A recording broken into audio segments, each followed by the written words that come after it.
Awesome. Great, guys. For the recording sake, welcome back. Session 7. Today we are going to get into the world of agents. Hope you all had a good break. Happy New Year. Okay. Yeah, so I was just checking if any of you have reviewed what we did last three weeks, 6 sessions, what we learned. Anybody want to summarize or anything? Anyone who has looked at the assignment that we have published, any questions, concerns with that, or anybody want to summarize or give a short recap of what we have learned earlier?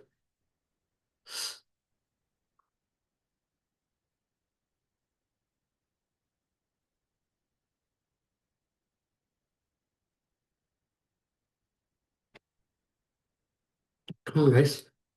Am I audible? Nobody's saying yes, no.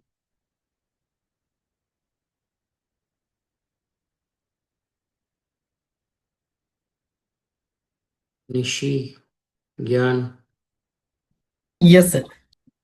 hi Yes. Hema, good morning. Sumedha, Good morning.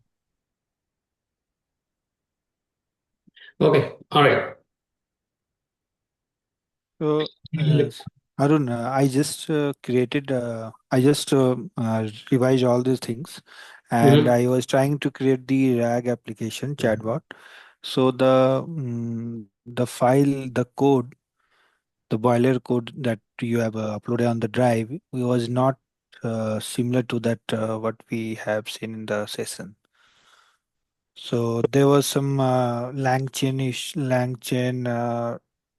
there was some import library issue was coming. So mhm, in that older versions, so it was actually LangChain 1.2.0, and it was and some of the uh, import library were deprecated in 1.2.0. So I was getting issues. So I was mhm, still working on that. mhm. Uh, but the file which you have uploaded is older one, I think.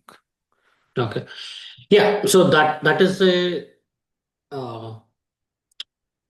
continuous problem that you will have. I mean, no matter, even Mm, if I put a new file now, if you run it in, say, a couple of weeks down the lane, it might still break because yeah. continuously there are libraries that are being developed, that are being new libraries added or upgrade or changed, right? So that is something, unless we freeze some versions when we are doing the um, importing libraries, that is a problem that will happen. So we had that in the production as well. It broke a few weeks last year, a few weeks ago. Normally, when we do a production deployment in the companies, we freeze the versions. Basically, we don't leave it open to download. Every time you run it or every time you change it, because of the incompatibility. Some versions might have changed, and it automatically pulls the latest, and that may be incompatible with other libraries that are not latest. So when you do when you run it, when you get everything is working, what you do is you freeze the version of each of those libraries, and it's a bit kind of trial and error until you get the right version of libraries, which are compatible with each other. But you can figure out that. So once that is done, you freeze it. You just deploy the same versions. You don't again you deploy the libraries directly to the production, so that as long as that is running, it will not impact any new libraries. It's not going to download any new libraries, right? So and always there will be backward compatibility most of the time. So that's how it runs. So long story short, yes. So those kind of issues are expected. And yeah, we need to figure out the right versions and then fix it. So you can use, yeah, even today, last night also, I was running something that's broke. I fixed a few, but there are still a few that I need to. But that's not to worry about. Okay, we can fix that easily. We can use AI, or we can just change new versions of libraries, rewrite the code here when we are trying.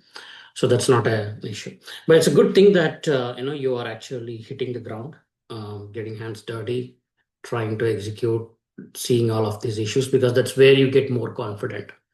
If you want to talk to people or interviews or anything, these things will help you to be more confident to answer any of the questions or to talk about any of the project, any of the issues that you face. Some of the issues you can talk about all of these things. Okay. All right. Yeah, we can look into it. We can talk about it. We can fix it. No worries. So, yeah, short recap. Anybody want to give what we learned in last 3 weeks? Just 2 3 weeks. Just 2 3 minutes. A short recap.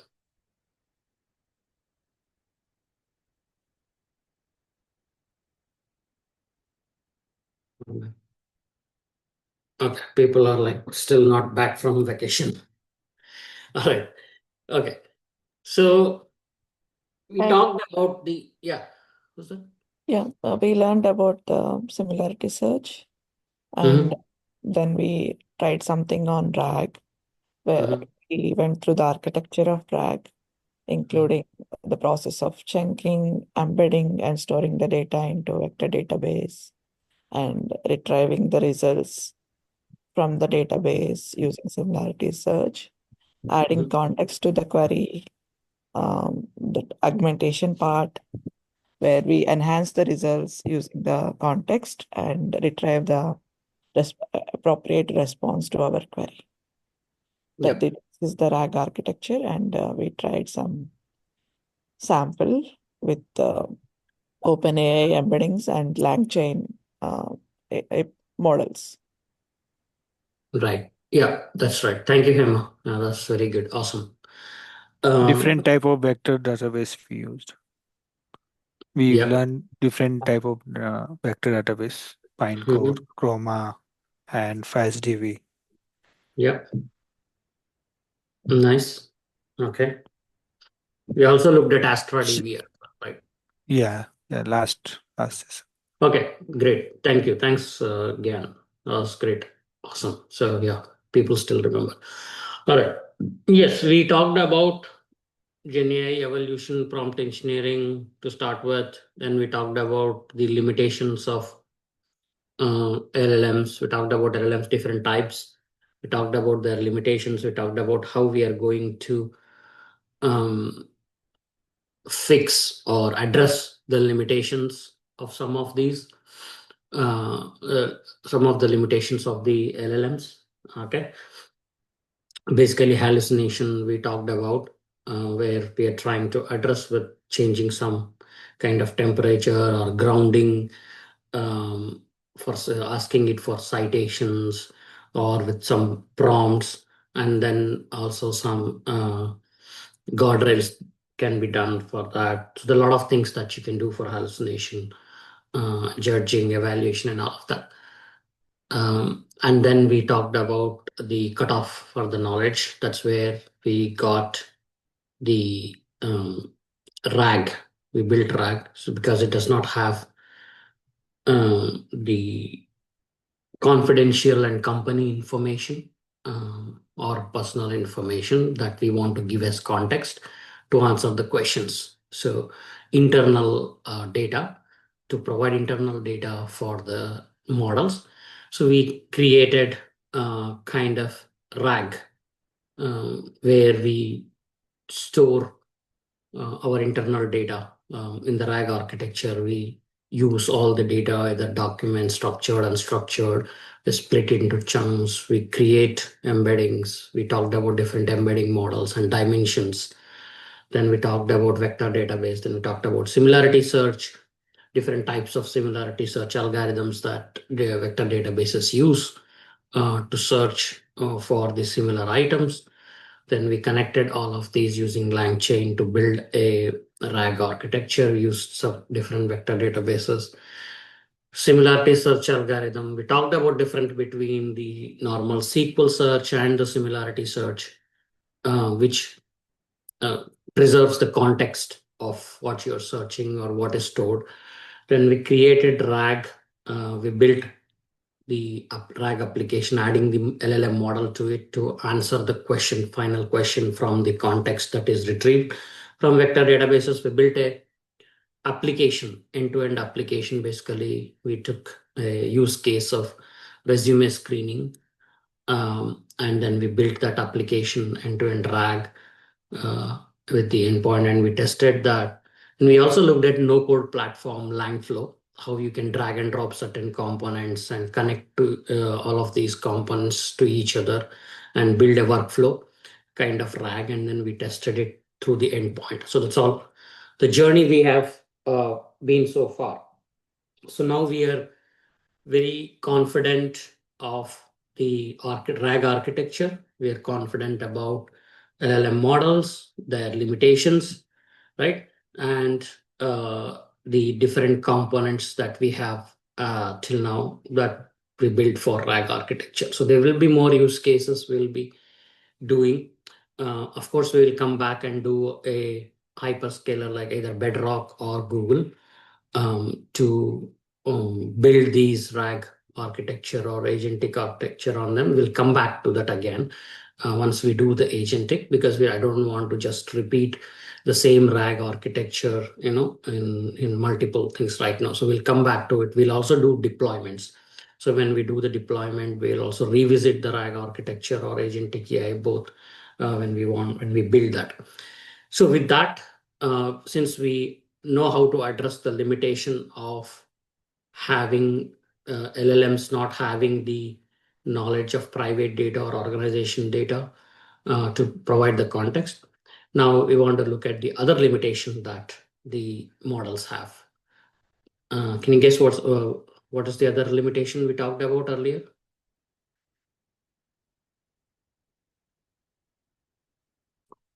It's basically to do with when the model is released. Outdated data. Model is not up to date. It has a cutoff date on the data that is being trained. Right. So the model does not have the knowledge of current events. Okay, it can only. We also did some demo to check what the model would answer. Right. So if we ask about the current events, or if we ask about in general the historical events, so it has information about the historical events, but it does not have the knowledge about the current events. And then we said, hey, we can use ChatGPT or Claude. It will still give you information, but those are not the plain vanilla LLM models. They are actually, earlier they were like RAG applications with tools. Now they are full-fledged agents. Okay, they are not applications anymore. They are multi-agents right now, multi-agentic application right now, because they can think, they can build, they can critique, they can rewrite, they can generate, they can do, solve the problem, break it, and all of that. So that's where that's what brings us to the topic of agents, right? So what is an agent? So how do we solve the problem? Because now you can give a model some tools to connect to the external world, okay, external or internal, some tools so that they can get the latest or current knowledge, or they can get information from the sources that you need to answer something or to solve the current problem. So that is where we give the tools to the model.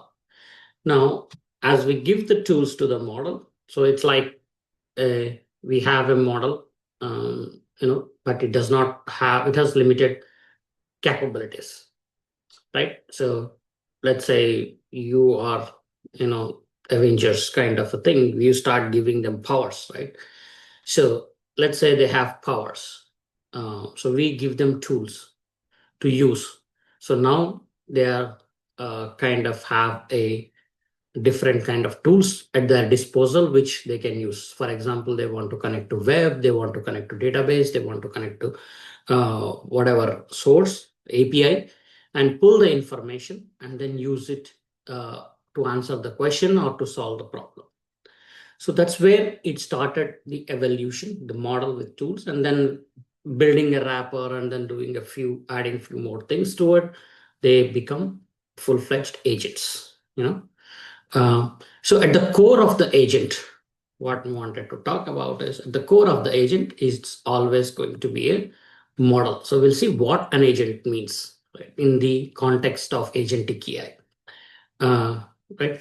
So agentic AI refers to systems designed to exhibit autonomy, proactive decision making, and goal-directed behavior to solve complex problems.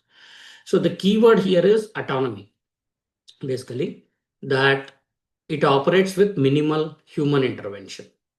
Okay, so the main feature of an agentic AI system is it exhibits autonomy. It can make decisions, proactive decision making. It has the power to make, and it can make proactive decision making. It makes decisions to solve a goal or to complete a goal or to solve a problem, the goal directed behavior to solve a problem.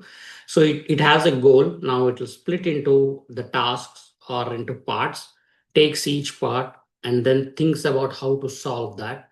And once that is solved, it will see how it can be provided or used for the next task, so on and so forth, until all the individual tasks are resolved and the problem as a whole is solved. So that is what the agentic AI system means. It exhibits autonomy, proactive decision making, and goal directed behavior to solve complex problems. Right? So autonomy, proactivity, and adaptability. It learns and evolves in dynamic environments. The more and more you use that, it learns reinforcement learning. It learns based on the patterns, based on the decisions it's making and the output that it has. So these are the high level what you talk about when you say an agentic feature. But what does an agent has architecture? So as I said, we can come back here. So we look at an agent, right? So agent has a task and a role. Of course, we know every agent we create, we give it a task. Say you are supposed to do this task. Okay, it's kind of task, and then you give a role. Say, for example, you are a marketing expert or a legal expert or whatever it is, and the task for you is to do some research. So if you are a financial analyst, your task is to do the research or analysis of the stocks, kind of. So that's one example of an agent that you create. And then, as we said, the agent, we give tools. Okay, so we create some tools and give it to agent for it. So in the toolkit, so it can start using any of these tools. Like the tool can be anything. It can be a simple calculator to do math calculations. It can be a web search where it can connect to the internet and then get information from. It can be a Gmail inbox to read emails or to send email, or it can be a Slack to send messages, or it can just be a vector search engine, which means the entire RAG architecture you have learned, you have built, right? That entire RAG application can be just used as a tool to the agent. Now, the agent can make a decision if he wants to use that RAG application as tool. It can just use that as a tool and then get information from the internal sources. So it can do both from internal source or external sources, or any of the resources like calculator. It can use any of that based on the problem it's trying to solve. So now the agent has tools and it has memory, short term, long term.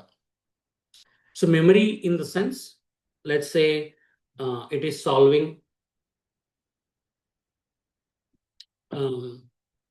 it's solving it has to send an email based on current weather today. Okay, so there are two tasks to it. One, it has to get the weather information. Two, it has to send out an email. Okay, or it has to send a Slack message based on whatever is the internal revenue or the sales data today. So it has two tasks. So if you say internal sales data, it uses this tool to go and connect to the internal database, whatever it has access to, get that data back, and then send it to Slack. So when you're sending to the Slack, the second task, it should use the output of the first task. So basically that should be available in the memory, whatever the agent has. So that's called the short-term memory. It's basically just like any of your Java programs or Python programs you're running, right? So short-term memory is like your RAM. The data or the output is available, the context is available as long as it's running in the context. So once the application is completed, stopped execution, then it's all gone. The long term, basically, you persist whatever is the information. Suppose you have sales data, you've done some calculations or got something generated in a format or report for the day, and then you want to use it as a historical information. So next time when somebody else asks for the same information, you don't want the agent again to go to the tool and get everything. So you can just load it into the long-term memory. It can be any database, it can be file-based, it can be our vector database.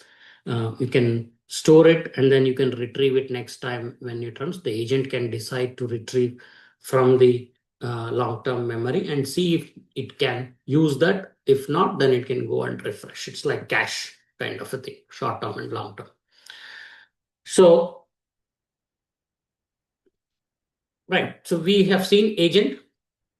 It has tools. It has memory. Two components. The third component is the planning. So agent can do planning because it has of course, if you see here, the LLM model, that is the brain. Okay, that's what it's doing all this orchestration, the agent using the model. So it has planning, which means it has reflection and self-critique. Reflection is it continuously looks at what it is executing, what is the plan, what is the path it has to take, where it is, what it has to do next, and all of that. Self-critique, it will look at the output and see the path it is taking correct or not, or if the output, whatever it has, the result of the first tool call it has made, maybe to web search or maybe to the RAG, does it give good results, or it has to go back and make another call changing the input or whatever it is. So all that self-critique is done. So three important parts for the agent: tools, memory, and planning. That is what, of course, LLM. That's what it makes a LLM model an agent. So you have LLM with a role and a task, the model, memory, short-term and long-term, planning, and tools. So a model, when you add these three, it becomes an agent. Simple. That's all. All an agent has in the architecture is a model with memory, planning capabilities, and tools at its disposal to use as and when needed. So that is the basic what an AI agent is. Now, once you get, of course, you assign a role and task. It's not mandatory, optional. You can change or you can make it dynamic, whatever you want the agent to do. But most of the times you stick an agent for a specific purpose. Just like you create a function to do a specific task, you create an agent for a specific function. Okay, like it can be an HR agent, it can be a finance agent, it can be planning agent, research agent, risk evaluation agent. So whatever it is, you identify a function and then you create an agent for that and make sure you have the relevant tools provided for that agent, and you give a backstory or context to it, and role to it, and history to it, and all of that to make that agent perform that task, that function very effectively. Why we do that? Because there will be multiple agents which are working together in the AI application, not just don't want one agent do everything. Okay, so that is why it is important for that to have a role and task and all of the tools that it is needed. So how does it framework? How does it work? So when the user gives query, we have seen in the RAG, we have a different architecture. So here, let's say the user sends a query to the agent. So this is the agent. So agent, we know we has a model and all of that. So there is a model here. Now, once it hits the agent, the model will define steps to answer query given suite of available tools.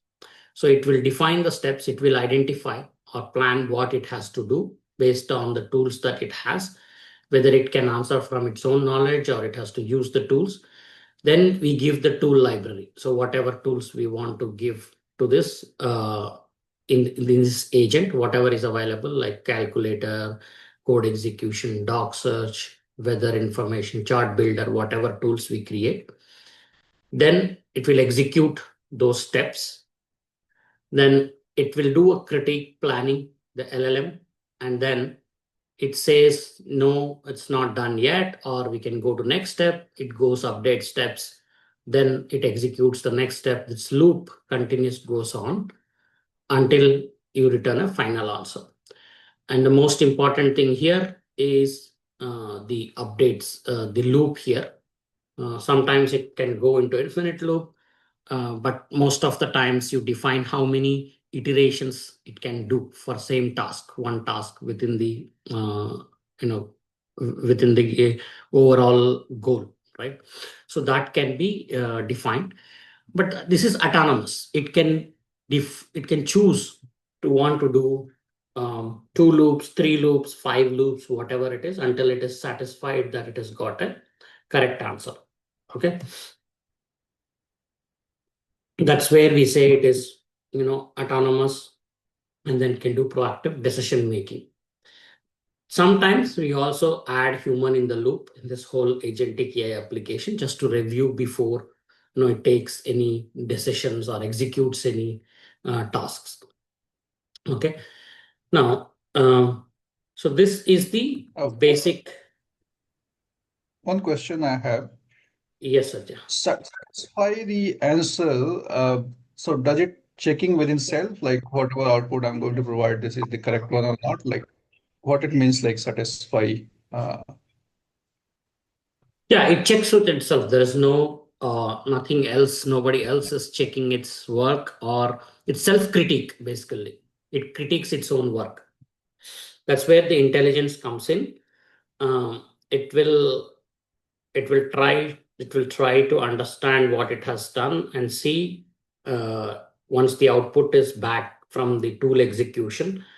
It will check for what is the objective of executing the tool. Say you wanted to get a analysis for or the latest trends or current data for a particular stock. Now it has gone to the web. You've given it the tool, financial analysis tool. It went, you executed the tool and got the response. But say somehow it is you didn't get the latest trends, or it did not have enough information to see what is the current stock price or how it is fluctuating or whatever. So in that case, what it will do, it will go back and search more different websites or different resources to get more information. Sometimes whatever the web information first time it has tried to execute, those may not have that information, or they may not be available, or they might have been blocked. So it will come back and try to search. Once it comes back, it will go second time and try to search some other resources.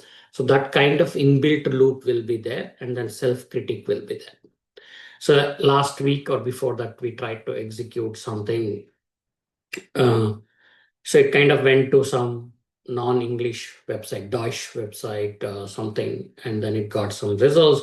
Then it looked at it, said, no, this is not the right one. Then it fixed and then went back changed the prompt, and it went back and got few other resources which are in English websites, and then it kind of went through the analysis. So basically, all that will happen within the agent's capabilities. Okay. Okay. So that's where it is evolving. How intelligent can the agent can make decisions and can proactively break down the tasks and do the job for you. Okay, that's where several and that's all about agentic is what is happening.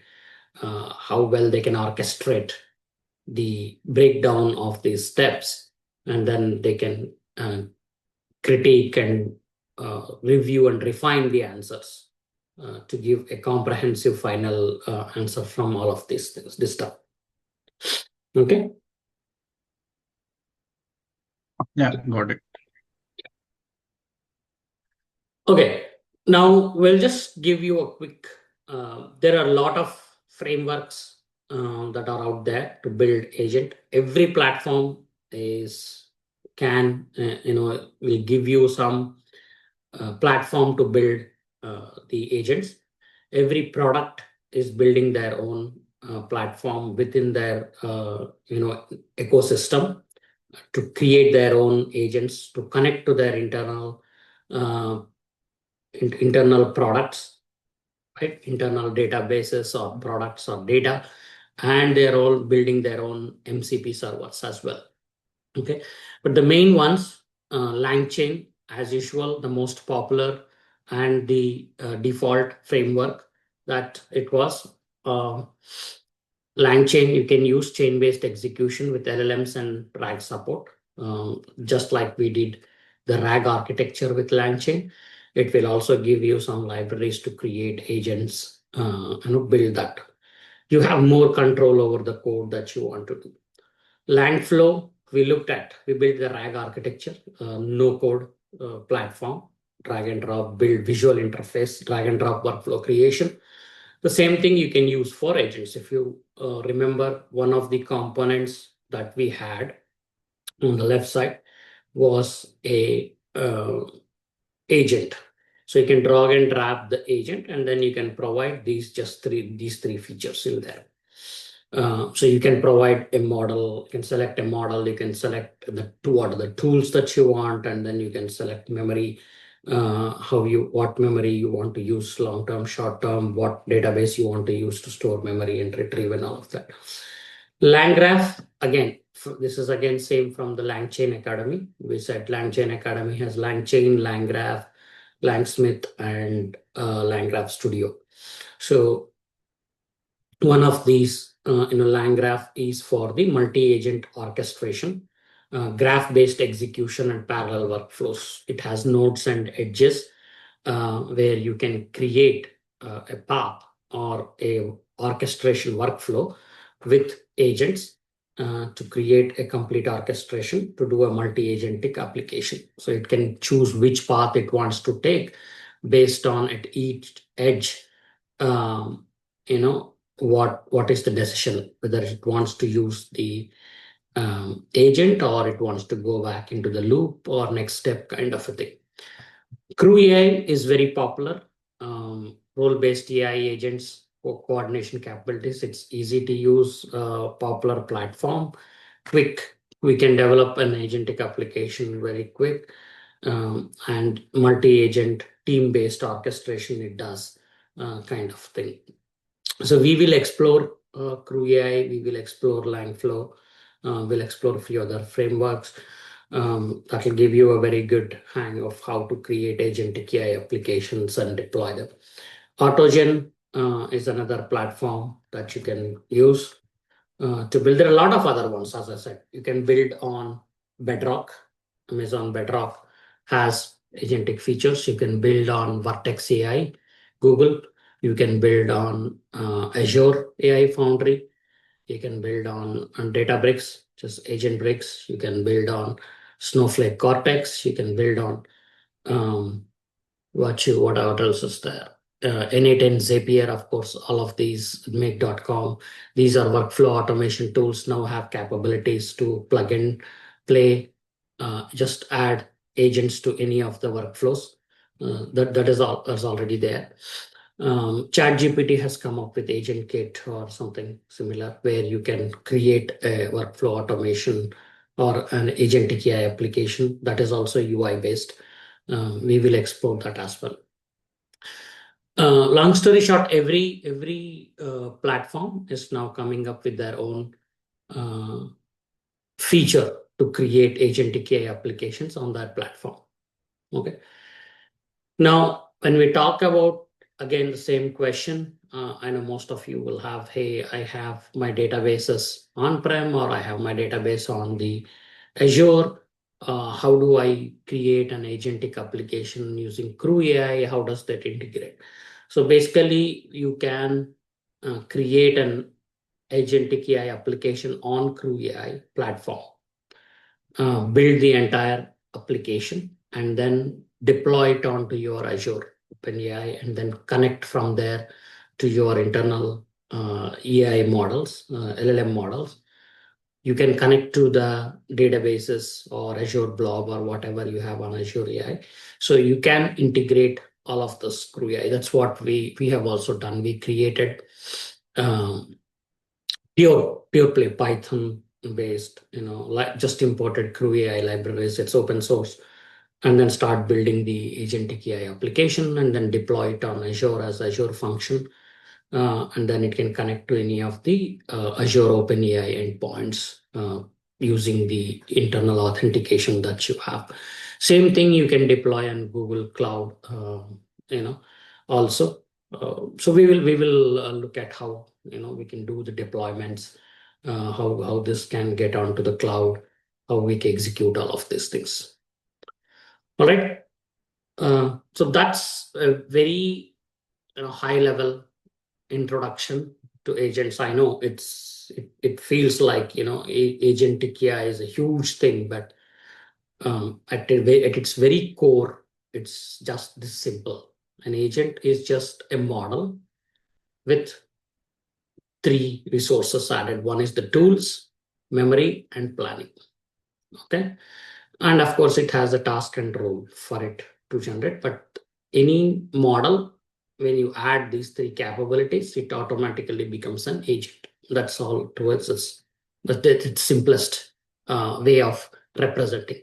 Of course, there will be a multi-agent. I think we looked at it. So there can be agent 1, agent 2, agent 3 connecting to each of these. They have their own tools, whatever they want. And there will be a supervisor agent or a crew agent or manager, whatever you call, which will be orchestrating or delegating work to all of these agents, getting the work back. It's basically the same master slave or master worker architecture that you see in the parallel processing systems or architecture for the distributed computing. Same kind of principle here with multi-agentic application. Okay. Any questions before we jump into our demo? So one question. Yes, yeah. So can we connect Databricks to the agentic Databricks? Can we connect Databricks to the agents? So, yes. yeah. So you don't connect Databricks to an agent. You build an agent on the Databricks platform. Okay. That so is Databricks Agentic has this, bricks.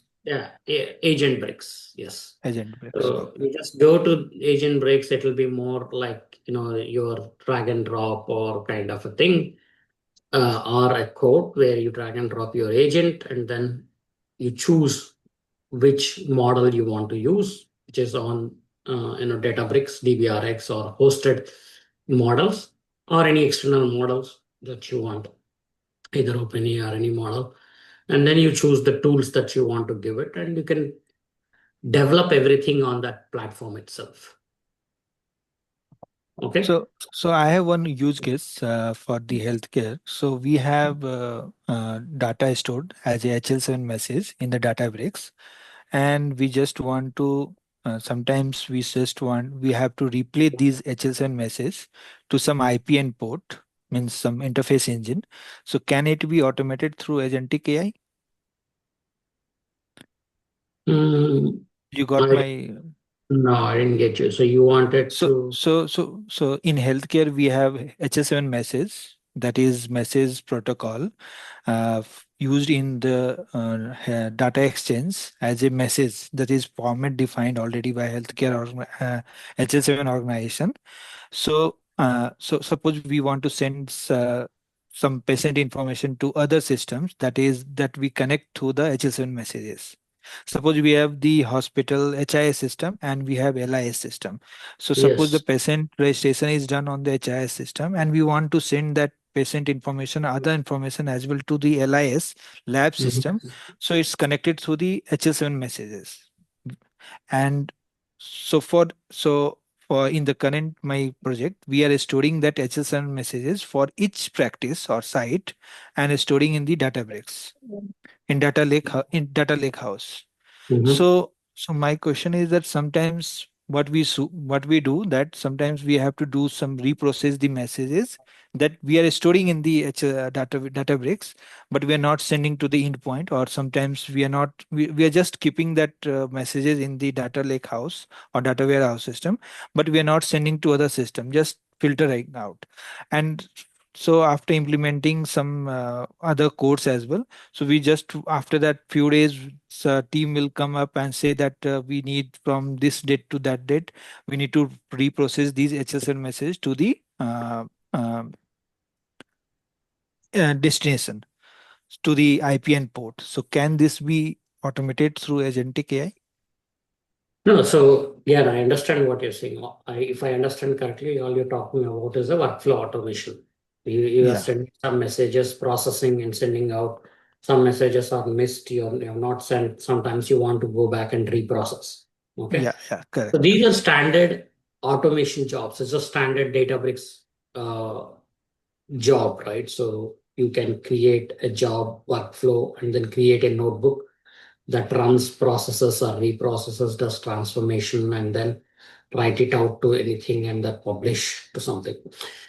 We have to understand basically where do you want to use agents. That has been typically the number one problem all the industries face. It's not like can we use agent for every problem. We have to see what problems can be solved by the agents using agents, right? AI agents. Uh, you should not use agent for the standard automation jobs. There's no point in just trying and forcing it to an agent. Then there is no intelligence or automation or autonomous decision making that is needed to solve the problem.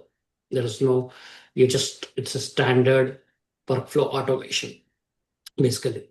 So you can solve it in many different ways. Of course, yes, you can use agent, but should you use it, you have to think. Why do you need an LLM model in that workflow? What is the role of an LLM model there? What is it doing? Is it trying to answer something? Is it trying to make any decisions for you? What are the tools that you need? Do you need any external data, internal data, RAG data, or just your Databricks, delta tables, right? To get the information, just a SQL query. So all of these things that you have to consider. Should I just go and use an agent? Because LLM models are non-deterministic, right? So it's not uh, when you're doing a workflow automation, if it is a standard fixed way, it's not recommended to use agents in the straightaway workflow automations. If there are some decisions to be made, let's say you are answering a customer support agent. So you are a customer support agent, you're answering a customer, right? So that is a use case where you don't know what the customer will ask, right? So he can ask any question. Now, Yeah, taking that, there is some processing, some intelligence that LLM model can do there. It can process that natural language processing, break it down into tasks, understand what the user is asking, then check, hey, have I looked at this in the previous historical data? So what are the earlier tickets or issues that are related to this? It can go and use a RAG tool here. Hey, can I use a RAG tool? Do I have this kind of information? It can use a RAG tool, go and read that information, get back and give the answer to the user. And the user can follow up, ask another question, or say, hey, this is not what I'm looking for. Then the model understands. Then maybe it connects to some other database, or it can connect to external database to get some information. So if these kind of scenarios where the input and output are dynamic or not fixed, you don't know what kind of decision making or what kind of loop you want to do, what kind of the branching, right? Workflow automation that you can do, because what is the next step, you don't know. That is defined only when you know what is the question that user is asking. You just throw a bunch of all the available tools and let the model or the agent decide what it wants to do based on the user input. So those are the kind of use cases where you would benefit using the agent. If you have a straightforward, hey, this is what I want to do, this is what I want. So every day this runs, this picks this data, this processing, and this is sending out workflow automation. I don't see a role for the NLM agent there, to add value. It would rather the opposite. Okay. So most of the times, first understanding what is your use case and should I use an agent or should I not use an agent is very important. தெரியுதுல்ல stain Ganesh, Oh. you're Oh, sorry. did I answer that question? Yeah. Yes, yes, sir. Okay. All right. Great. Yeah, you will get to know basically when we do some use cases, right? What are the kind of use cases? Earlier also I was talking about machine learning model versus AI models, LLM models. Which one you want to use based on the use case. Again, you can create an agentic AI for everything. You can ask the model to predict something, but it is always better to have a machine learning model to predict if you have historical data, and then use that in the automation, workflow automation, instead of using AI. So what use case, what do you want to use is very important. Otherwise, your project might simply fail. Okay. All right. So let's come back to our demo. I'm just using this LangChain, OpenAI community, and some search tools. We will talk about what are all of these libraries. It will take some time. These tools. Okay. So we talked about what is an agent, right? It's a LLM with tools. So we are providing some tools.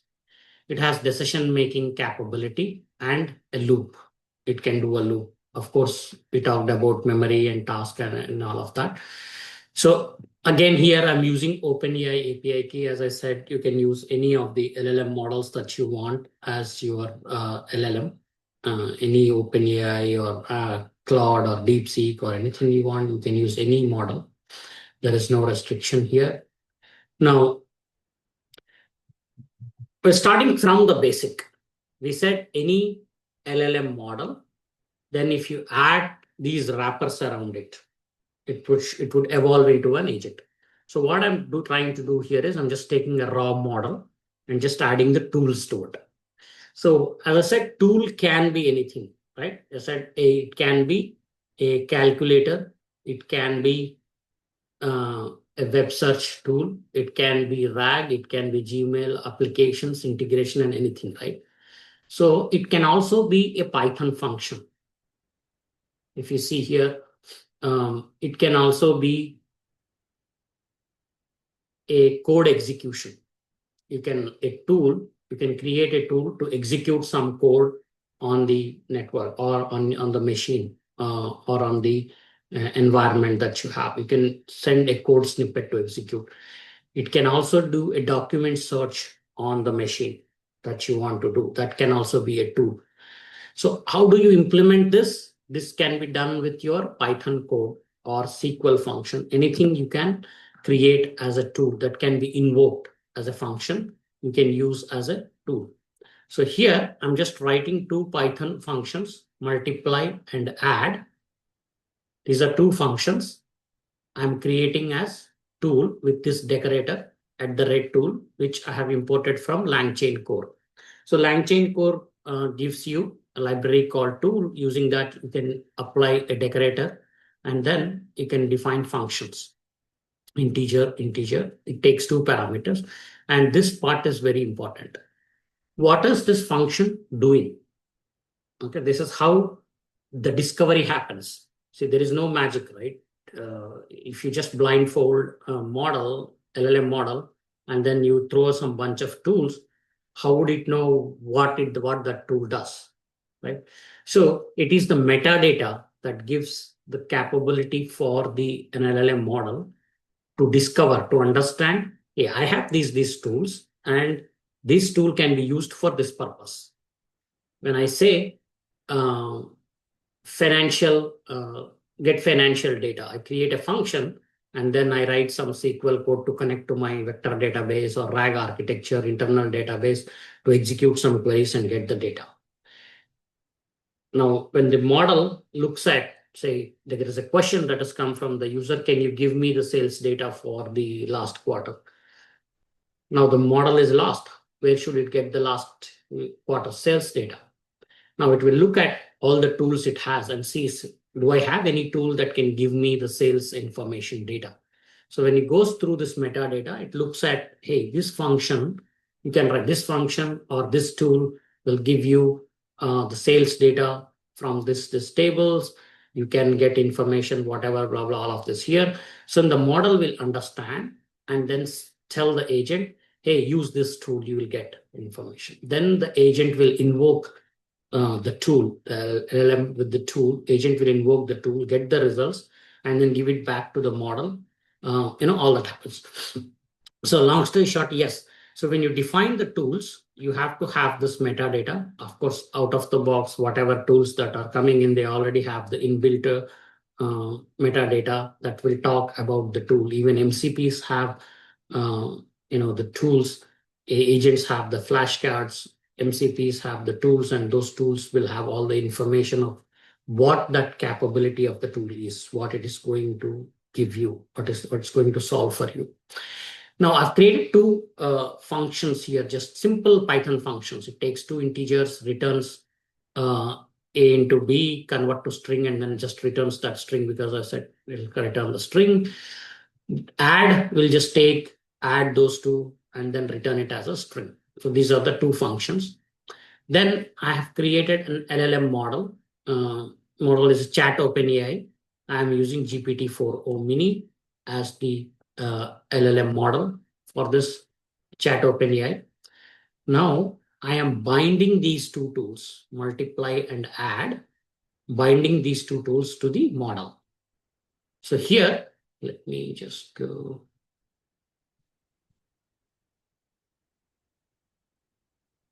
Okay. So here, now this is the plain vanilla LLM model. Now to this model, I am binding the tools. I'm adding these two tools, multiply and add.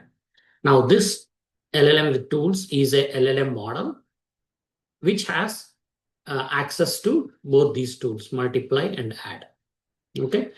So once I run this, it will create these two functions as tools, and then it will add the tools to the LLM model. Right? Now, once this is done, I can invoke this LLM model, which has the tools, and ask a question, just what is the capital of India? Now it says the capital of India is New Delhi. Now, do I need any of these tools to execute this or answer this? No. No, right? So If you look here, AI message, whatever it has sent me, it sent the content saying the capital of India is New Delhi.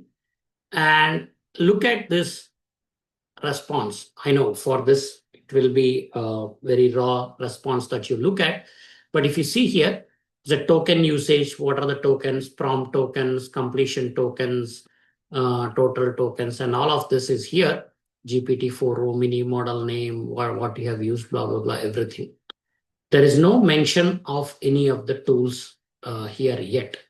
Okay, because the question. Here the tools calls are there showing 0, right? Nothing. Yes. Tool analysis. Yes. The bottom second. Yeah. Tool calls, it's empty. Okay. There is no tool calls happening yet because the model has understood based on the question. It does not need to use any tools. It has its own knowledge. It can answer. Of course, you can override that using a system instruction not to use its own internal knowledge or only use the provided tools. That is a different scenario that we'll look at. But for now, it has its own intelligence. It decides it can answer on its own. It doesn't need any help, any external tools or whatever to execute.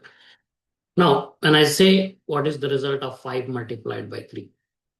If you see here, now it has the tool calls. The same thing. There is no answer here yet. There's a tool call called multiply. Okay. So it has identified from this question. It says 5 multiplied by 3. Hey, now I have to get what is 5 multiplied by 3. Now, can I use any of the tools that it has can do a multiplication? Since we have added here, the function multiplies the two numbers. It has identified, yes, there is a tool that will multiply the numbers and give me the result. So this model, what it has done is it has recommended to the agent or whoever it is calling. We don't have the complete agent yet. Okay. We just have the model and the tools. We have not wrapped into a complete agent yet. So when you say invoke the LLM model with this, all it's going to do is just recommend you a tool. It does not execute the tool yet. Okay. It does not execute. If you see the tool calls here, all it is doing is it is recommending you, hey, you can use this tool to get this response, because the model itself is not answering. It knows there are tools, so it recommends you can use this tool. So that's all it does. Now, what happens after this? It recommended, right? Now, whatever it has recommended, the tool names, it will go back. When you have an agent, then that's where the next step comes in of execution and all of that. But for now, the model only recommends based on the tools it has, which tool you can use. So now, if I want to use, say, add, again, same thing. Here, tool calls. Now it is recommending a tool called add. It says you can use this tool to do the add, and these are the arguments you can pass to this tool. And here also it says these are the arguments you can pass to this tool. Right? So this is the information that your model does. Now you can also have this two of these tools, multiply and add. Okay. And I'm now asking this question, what is the weather in Dallas today? Okay. See, now in the content, it says, I don't have real-time data access to provide the current weather information, blah, blah, blah, all of this. Okay. Which means, first thing, it does not have the current knowledge. We know a model cannot answer about the weather data today, right? Now, it has some tools, multiply and add. It looked at, but it understood these tools cannot give you the weather information. How? Based on the metadata that you provided for the tools. So it did not recommend the tools also. It does not have information. It cannot recommend any tools. So that's why it said it cannot answer the question. Now what we will do, we will create a tool called DuckDuckGo search. There is a web search tool from DuckDuckGo. which is DDGS. You can install this DuckDuckGo search library. I think we should have added it at the top. Here it is DuckDuckGo search, but they have changed this again as I was talking about. So this is no longer DuckDuckGo search. They have changed the library to DDGS. They shortened whatever. So you should have used that. Since we have not used it, it has thrown error. So I fixed this yesterday. And then kind of now we are installing the library DDGS here. And then we created the web search tool from DuckDuckGo search from class. So this web search tool now is your gateway to the internet. You can use this tool to go and search the internet. Now, when we give this, okay, so now I added the same multiply add, but I have not given this tool yet to the model. Okay, I've created the tool, but I have not given it or added the toolkit to the model. It does not know that this tool exists or it can use that tool because I have not added it. Now I will come down here next. So it says I cannot access current weather data. Now what I will do, I will add the web search tool also to the toolkit. Multiply, add, and web search. Now it has 3 tools. Now once I add these 3 tools and ask the same question, let's see what it does. Okay, what happened here? Form tokens, audit tokens. That's it.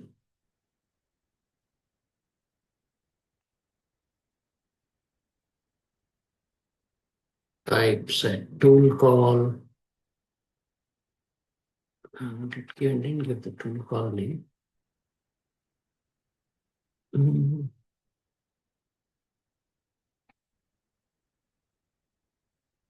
Going empty. No, It just said yes. type as tool call. It gave the query Dallas weather today. Yeah, here it gave the name tool calls. So it says in the tool calls you can use the tool name DuckDuckGo search, which is part of this web search tool. Inside this, it has a DuckDuckGo search tool, and then pass this query as the argument to this tool. That's what the LLM model is telling you. Execute, go use this tool with this query, pass this query to this tool as arguments, and then this will give you the result. That's what it's doing. It's just recommending this tool call for this. Now it's no longer saying it doesn't have the real-time access. It found that there is a tool that you can use. So you go and use this tool to get the information. Clear? Any questions?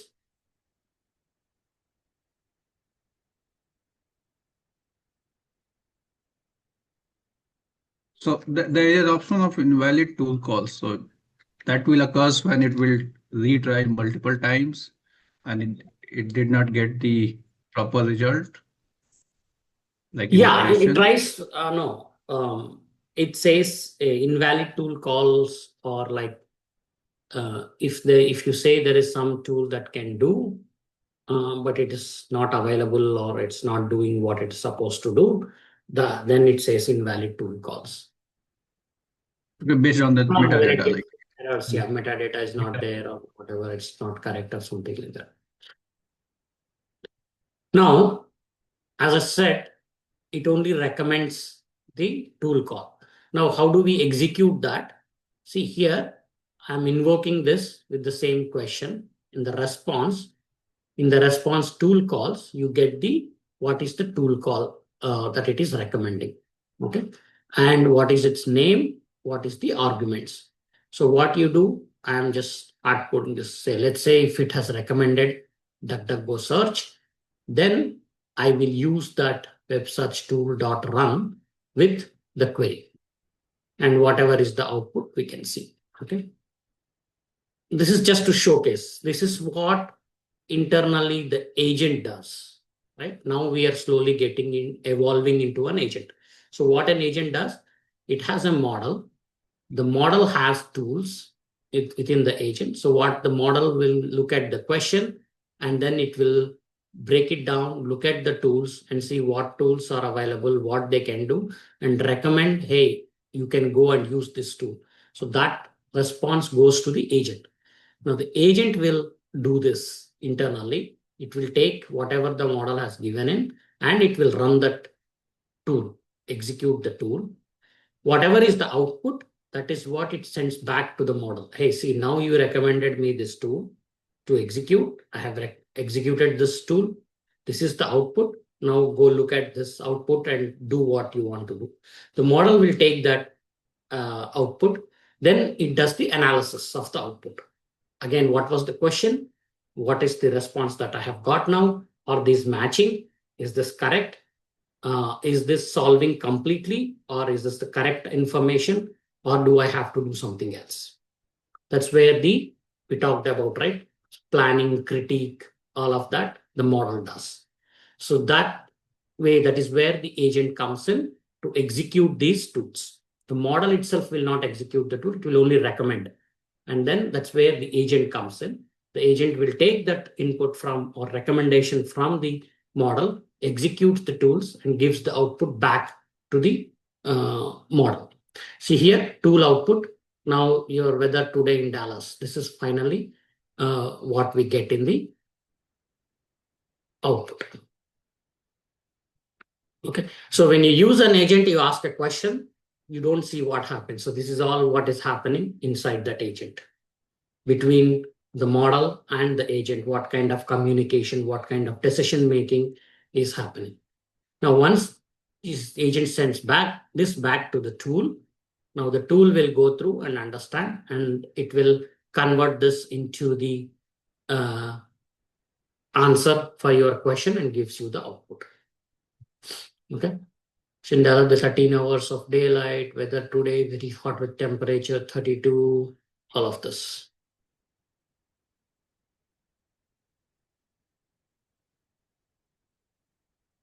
Right. So, yeah, we have explored agent with, model with tools and execution of the tools. We have not created any agent yet. So if you look at the tools, right, tools itself, there are so many other tools also you can look at. Arxif, there is one tool. Wikipedia, there is one tool, right? You can create this Arxif API wrapper tools and this tools. You can run this tools just like, we did the web search tool. You can just go and run with whatever question that you have directly. It's just invoking the tool. There is no LLM model in this model here yet. Okay. But if you add these tools again to the model, it will also recommend these tools. Now, let's say I will go use this. We want to use this. So now I have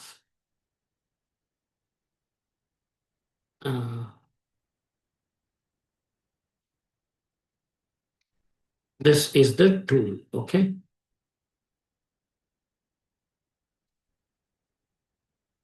Let's not run this. Oops.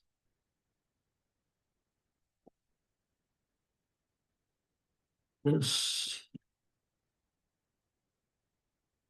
And let's say I add Arxif wrapper here.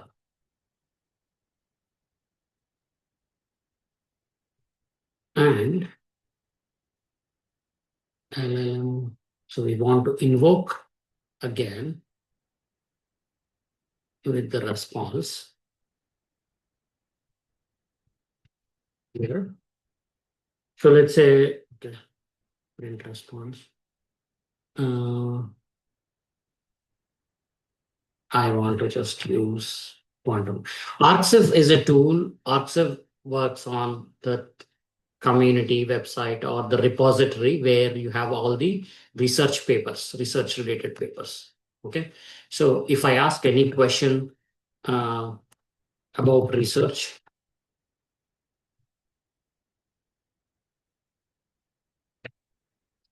Let's see what it does. What happened? Unsupported function.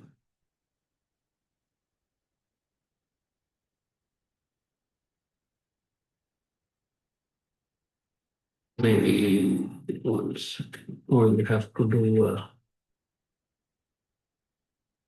create a tool here. Okay.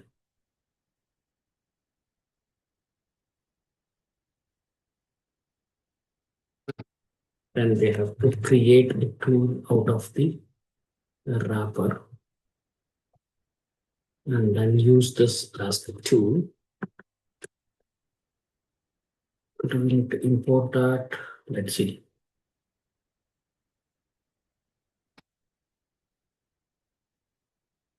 We get the tool calls here.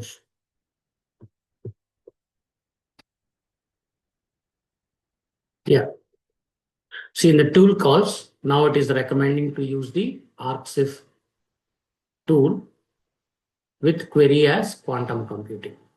See, just because I put research papers here, it's not going to web now, though it has a web search tool.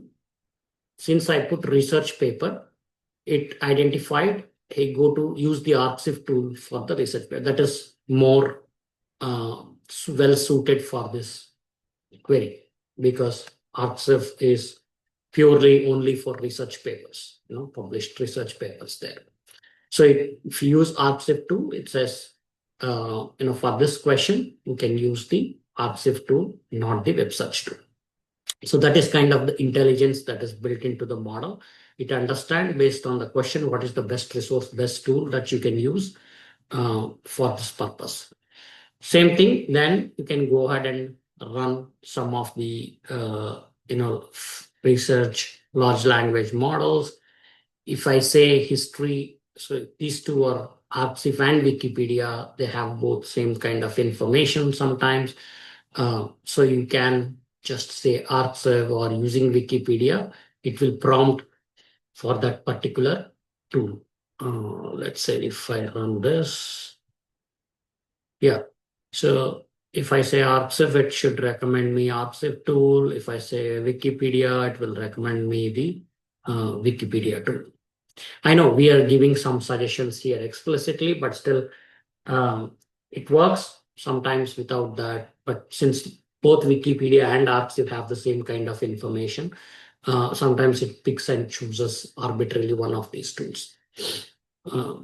Okay. But basically, yeah, that's what is happening in the agent when you ask a tool or when you give some tools and you ask a question, how the model is analyzing and recommending which tool to use for the question based on the question. Sometimes it breaks down the questions into multiple questions and then it will recommend tools for each question separately. So the agent will orchestrate that, take the first part of the question, run the tool, get back the answer, then take the second one, run the tool, provide to the model, and all of that will happen. Okay. As I said, some of these might throw errors, specifically this part because some of the libraries have changed, so don't worry about it. Whatever till this part, if you've done, that's good enough for us. Okay. We will see what is the issue with, this is something that has changed, conversation buffer memory. So we'll look at that later, or we'll rewrite that without using that. But yes, yeah, that's the overall kind of how you slowly transform from using a model to making it an agent, full-fledged. Okay, so we have more demos. So we have not created an agent yet. See here, all we have done today is understand what the agent is, how it works. We have not created an agent yet. We'll slowly take it up tomorrow. We'll create agent. We'll start creating with frameworks. We have a lot of different frameworks that we can use. Simply, if you have, say, from the lang chain, right? We have done this multiply, add. We have the tools. We have tools here. All you need to do here is import OpenAI tools agent.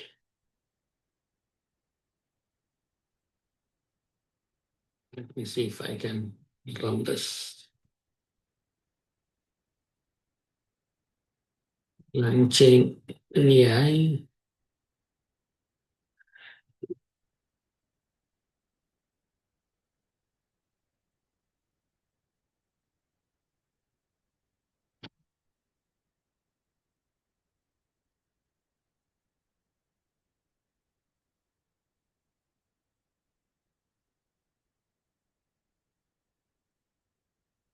Okay, so same thing again, I'm creating the tools, multiply and add, run this.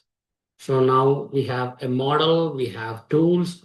Now we have to bind these tools to the model, right? So that's what we did. Now instead of binding, now if I have say chat OpenAI, this is the LLM model, GPT-4o I'm using, and then I'm using a template here, system for the model, your assistant, user, I'm passing the input to the prompt, okay? And message agent scratchpad, message placeholder, that's what we're talking about, the memory, right? Internal memory. We can use agent scratchpad, that internal default memory that it can use to write down whatever it is doing, just as a scratchpad for it to know what it is doing, where it is at any given point of time. So once we have this prompt, okay, now we can create agent from create OpenAI tools agent. Okay, this is the function or library that OpenAI, the LangChain gives you to create tools agent, OpenAI tools agent, where you pass an LLM model, you pass the tools and prompt to run for the agent. So then you create an agent. It has, as I said, it has model, it has tools, and we also have in the prompt, we mentioned use the agent scratchpad as for the temporary memory part of it. Now, once I have the agent, I can create agent executor. It's basically just another wrapper to, execute that agent. So basically, we say this is the agent and these are the tools again, which anyway we have provided here. It's just redundant. If you have any other tools also, you can add here. And then we can say agent executor dot invoke, and this is the user input. So this input will directly go into the prompt from as the user input. So it will go send the system instruction and the user instruction together to the agent, which is basically to the model inside the agent. Okay? And then we go the print the result.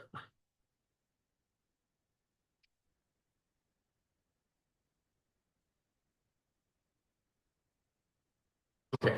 So now it does not give you all of that tool calls, use this tool, recommendation, and all of that, right? So that is all suppressed because now we are using an agent, not just a model with the tools.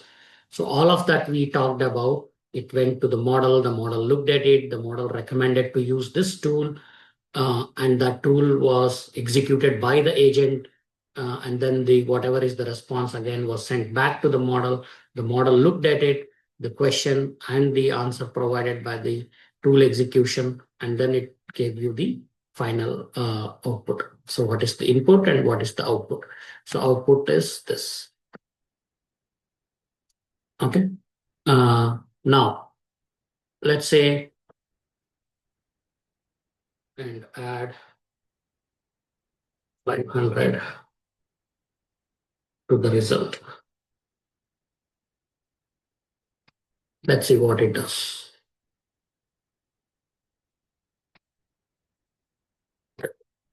Now, see the output 2 multiplied by 3 is 6, and adding 500 to the result gives you 506, which means, it has done all of these calculations and, the tool calls. If you want to look at the tool calls, it's not showing here, but you can look at in the trace when you do what are the tool calls that happen. And when we create the agent, we can also look at the execution path tracing. That's when we get into the observability. We can look at exactly what are all the calls happening, what is the response, how many model calls, tool calls, everything, input, output. We can review it in the observability, monitoring and tracing that we do.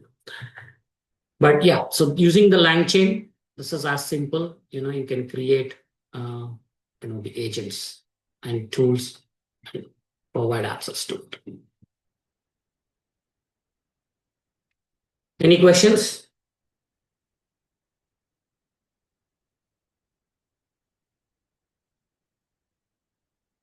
Is it good, easy, simple, overwhelming?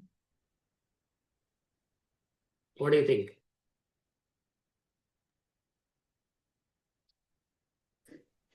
Things require more hands-on. Yeah, it does. But it will get more, I don't want to say simpler, but yes, at least these are the concepts behind agents, not just running in and creating agents or running agents, but you have to understand what's happening behind the scenes when you do an agent, create an agent, or how the agent executes, right? So this is all behind the scenes, what happens. That's where we are trying to get into the foundation, understand, what is happening inside. So this, once you create this agent, then we get into the frameworks and see how we can build as many agents as we want, as many tools we can add to the agent, and then use different frameworks to build. Okay, so tomorrow we will again come back. We will start with frameworks. Tomorrow we'll talk about Agno framework, an introduction to QA framework, and then we'll continue this week and next week into building some agents, right? And then we'll get into the use cases as well. Sounds good?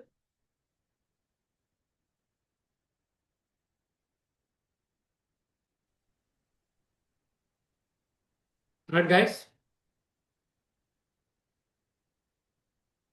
All good? Okay, awesome. Yep. I think we can wrap up here. We'll meet tomorrow. We'll continue from here, and then we'll create more agents, start exploring the frameworks. If you have any questions, do let me know. Okay. All right. Thank you so much. Have a good day. Rest of the good night. See you tomorrow. Thank you. Thank you.